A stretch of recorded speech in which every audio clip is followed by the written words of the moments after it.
तर विद्यार्थी मित्र, आज आपण परीक्षेच्या पॅटर्नवर बोलणार आहेत। या परीक्षेची तयारी कशी असावी, कोणत्या विषयावर कोणत्या टॉपिकवर जास्त भर असावा, यामध्ये इंग्रजीची तयारी कशी असावी, सामान्य ज्ञान, बुद्धिमत्ता, गणिताची तयारी कशी असावी आणि कसा प्लॅन असावा। 2 ते 2.5 महिने फक्त तुमच्याकडे वेळ आहे, त्यामध्ये तुम्ही कशा प्रकारे परीक्षेचा स्कोअर गाठवू शकतात, किती मार्क तुम्हाला स्कोअरसाठी लागणार, याचं सविस्तर आपण तुम्हाला व्हिडिओच्या माध्यमातून सांगणार आहेत। परत पुन्हा सांगतो, फक्त आणि फक्त व्हिडिओ शेवटपर्यंत बघा, अजिबात अर्धवट व्हिडिओ सोडून जाऊ नका। तर विद्यार्थी मित्र, एकूण 100 मार्काचा पेपर होणार आहेत।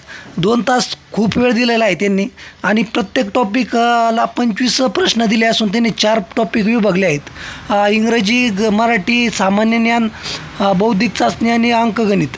याच्यामध्ये विद्यार्थी मित्र 4 पॅटर्न त्यांनी विभागले असून एकूण 100 प्रश्न आणि एका प्रश्नाला 2 मार्क, म्हणजे असे 200 गुणाची ही परीक्षा आहेत। तर विद्यार्थी मित्र, 200 गुणावरतीचं मेरिट लागणार आहेत। दुसरी गोष्ट विशेष म्हणजे विद्यार्थी मित्र, याचा अभ्यास कसा सुरुवात करावी, कशा प्रकारे करावी, तर याचं मी तुम्हाला पहिले सांगतो। तर विद्यार्थी मित्र, याच्यासाठी इंग्लिश व्याकरण अत्यंत महत्त्वाचं आहे आणि त्याच्यातच सगळं स्कोअर ठरणार आहेत। कारण की इतर जे 3 विषय आहेत, मराठी, सामान्य ज्ञान आणि अंकगणित, बुद्धिमत्ता, हे तर 90% विद्यार्थ्यांचं पक्का असतं, कारण की तेच विद्यार्थी करीत असतात। त्यामुळे विद्यार्थी मित्र, याच्यामध्ये तुम्हाला विशेष फक्त इंग्लिश व्याकरणावर जास्त भर द्यायचा आहे आणि इंग्लिश व्याकरण कशा प्रकारे करायचं ते पण मी तुम्हाला सांगणार आहेत। तर विद्यार्थी मित्र, सगळ्यात आधी तुम्ही सांगा, मला कमेंट करून सांगा विद्यार्थी मित्र, की तुम्ही इंग्लिश व्याकरणाची पेड बॅच घेणार आहेत की फ्री बॅच घेणार आहेत। म्हणजे काही फ्रीसुद्धा बॅचेस आहेत यूट्यूबवर, त्या तुम्हाला मी सांगतो। त्यातून जरी तुम्ही अभ्यास केला तरी 100% तुमचं परीक्षेपर्यंत अत्यंत चांगलं, म्हणजे जबरदस्त तुम्ही परीक्षामध्ये चांगले मार्क, म्हणजे कमीत कमी 25 पैकी मी जास्त नाही म्हणत, परंतु त्या ज्या बॅच तुम्ही जर केल्या, मी सांगतोय त्या फ्रीमध्ये बॅच आहे। परंतु विद्यार्थी मित्र, एवढंच आहे की त्या हिंदीमधून बॅच आहेत आणि ते शिक्षक जे आहेत ते IBPSचे जे पेपर होत आहेत बँकिंगचे, कारण की IBPS हे बँकिंगचे पेपर कंटेन करीत असतं आणि त्यांनी त्या दृष्टिकोनातून ते बॅचेस तयार केले आहेत। परंतु ते काही नाही चालतं विद्यार्थी मित्र, कारण की IBPSचा जो पॅटर्न आहे तो बँकिंगचा इंग्लिश व्याकरणाचा जो पॅटर्न आहे तोच इकडं ते राबवणार आहेत। त्यामुळे तिकडचं केलं काय आणि इकडचं केलं काय तरी ते चालतं आहे विद्यार्थी मित्र। त्यामुळे तुम्हाला एक विशेष सांगणं आहे माझं, की तुम्ही पहिले मला कमेंटमध्ये सांगा की तुम्ही फ्रीमध्ये बॅच करणार आहेत की पेड बॅच करणार आहेत। जर फ्रीमध्ये जर बॅच करणार आहे असेल तर विद्यार्थी मित्र, मी तुम्हाला एक 4-5 चॅनलचे सांगणार, प्लेलिस्ट देणार, त्यानुसार तुम्हाला जे योग्य वाटेल ते तिथले तुम्ही करा।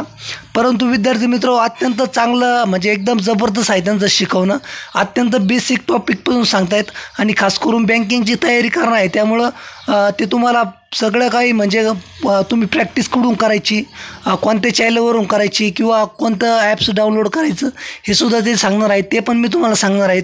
त्यामुळे विद्यार्थी मित्र, तुम्ही मला लगेच कमेंट करा की तुम्ही नेमकं जी इंग्लिशची तयारी करणार आहे ती पेड बॅच घेणार आहे एखाद्याच्या। आपले जे मराठी पण भरपूर यूट्यूब चॅनल आहेत त्यांनी आता पेड बॅच चालू केले आहेत, ते घेणार आहेत की फ्री घेणार आहेत, तर लगेच कमेंट करा विद्यार्थी मित्र। त्यानुसार मी तुम्हाला पुढचं इंग्लिशचं सगळं सांगणार आहेत।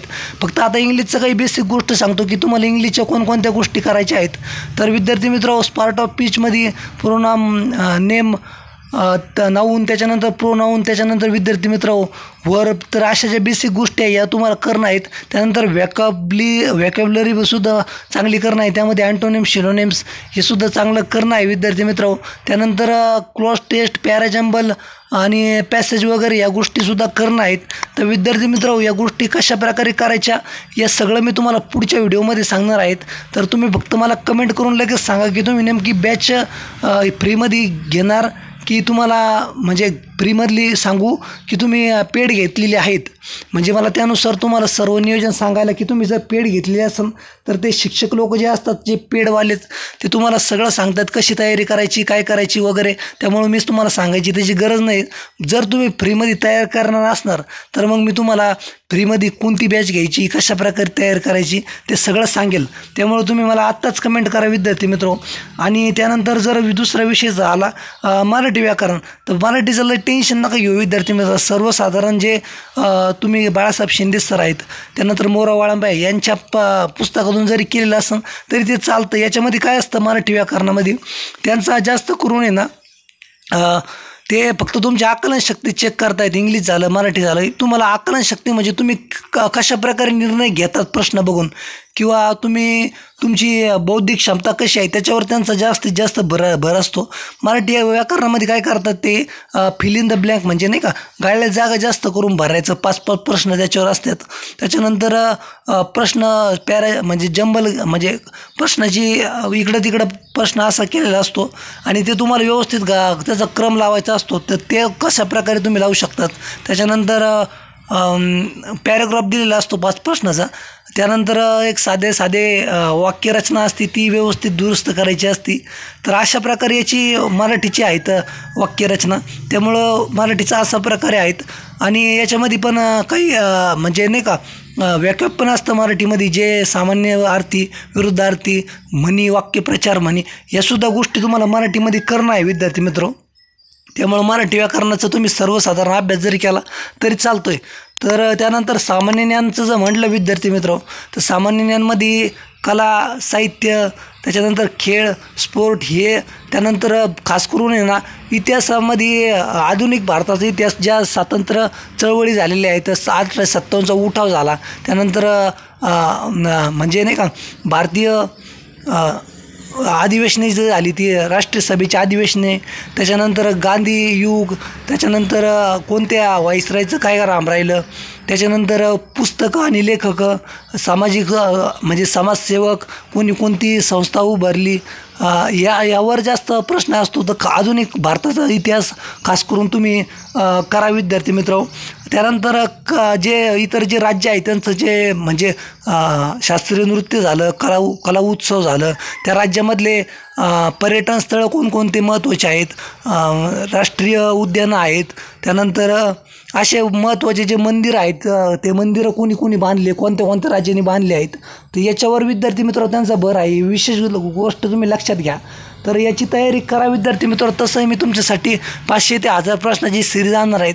त्यामध्ये जास्तीत जास्त GK तुमचं कव्हर करण्याचा प्रयत्न करेल.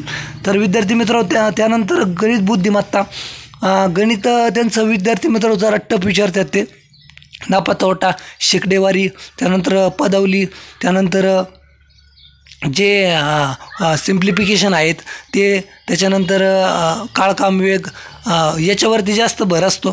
त्यामुळे तुम्ही हे जे टॉपिक आहे चांगले करा.